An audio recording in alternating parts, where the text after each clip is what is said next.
Buttonwillow Raceway has long been the track of choice for time attack record hunters. And while much has changed over the years, drivers continue to gather here every year shortly after SEMA with that very goal. This year's Global Time Attack was no exception. But before we get into it, let's take a look at the current top records.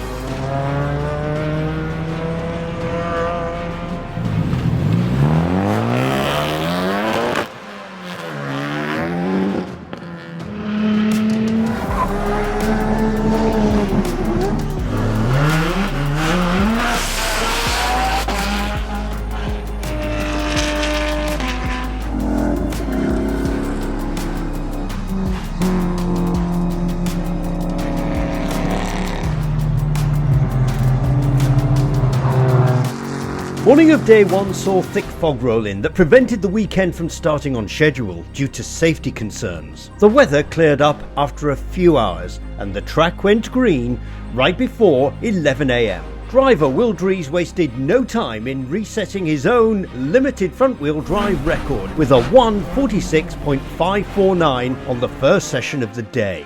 Many drivers came fresh from their efforts at the Long Beach Grand Prix, replacing engines and refreshing their builds for this very event.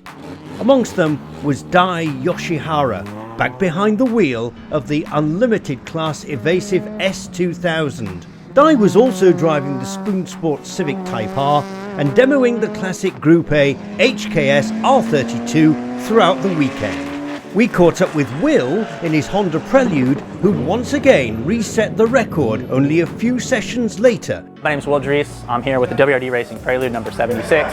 Great competition today, lots of guys going fast. We came out here with the goal of running a 45, trying to just better ourselves every time we come out. This was our next step. We were able to do that in the fourth session today after having some issues early on this morning and skipping the second and third session. We were able to get out there, and unfortunately due to a misshift after running in the lap, our fast lap, kind of blew the motor. I think we haven't seen it yet, but had to pull off. But overall, no one's that bummed. Everyone's pretty happy. We're going to see where we're at. Maybe give them hell tomorrow if we can, if it's all together. But if not, honestly, we're in a good spot. Maybe second, maybe first, and we'll go from there once we see what happens. The next morning saw the fog return again, with the event already being coined Global Fog Attack. We took the chance to catch up with Amir, who was currently leading in his class. We're out here for day 2 of Global Time Attack Finals. We're on a bit of a fog delay. It looks like we're probably not going to get started until about 11 or noon, so everyone's just kind of hanging out, prepping their cars. Day 1 was a bit of a challenge for us. We were running into issues with our electronic power steering cutting out mid-corner, so we're still lucky enough to lead the class in street class with I think it's like a low 46. However, we're a couple of seconds off of our record, which is a 44.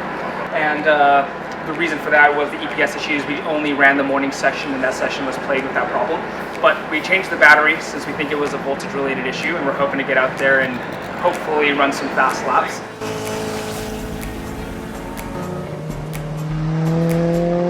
Our M3, the Motorsport Hardware M3, that thing has been running awesome all weekend.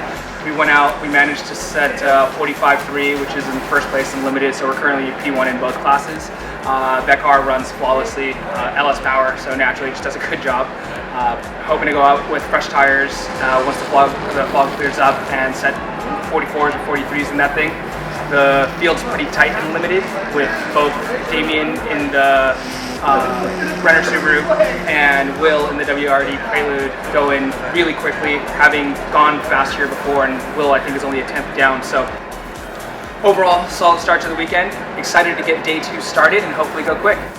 In enthusiast class, Noah Geither set a new front-wheel drive record in his Civic Type R, and Craig Coker a new all-wheel drive record in his Tesla Model 3 Performance. In Unlimited class, Sean Cagle was pulling ahead in his Corvette FRC with a best time of 1:41.378. It was looking like the Caliber Customs team were back on track to secure fastest overall of the weekend. Limited class saw the Motorsports Hardware M3 take the lead, and on the very last session of the day, Amir also managed to put down a blazing 1:44.412 in his NSX. resetting the street class record and ending the weekend strong. To the 147-148, Wes and Marissa Hansen, Dangerous Enterprises. Second place, the name everyone knows, 146-240, the Evasive Motorsports Honda S2000, Mr. Daijiro Yoshihara. First place with a 141-378 in his Caliber Custom Chevy Corvette, Mr. Sean Cagle.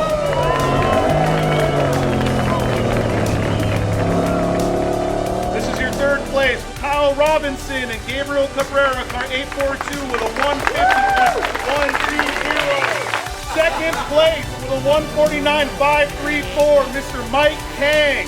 And in first place, guys, last session of the day decided that his car that wasn't good enough to reset his own record with a 144-412. Mr. Amir Bentatun is close. The Ray Lee Racing Dodge Viper, Mr. Ray Guerrero and Zachary Soper on the second to last lap of the event. Second place with a new limited front wheel drive record. We got Mr. Will Drees with a 145. He was 1/10 off of being the very first front wheel drive car to win limited class. First place, the man no one wants to see again, Mr. Amir Benattu. 145. Podium. Great job, guys. With a 156-923 with his Auto-Tune Racing Honda Civic Type R, Mr. Jeffrey Ting. With a 156-187 in his Unplugged Performance Tesla Model 3 Performance.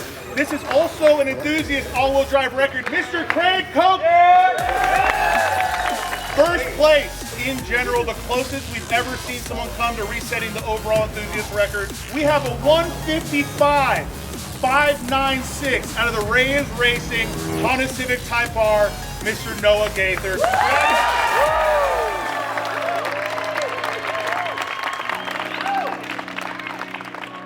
Thank you for watching. Please subscribe and keep chasing that perfect lap.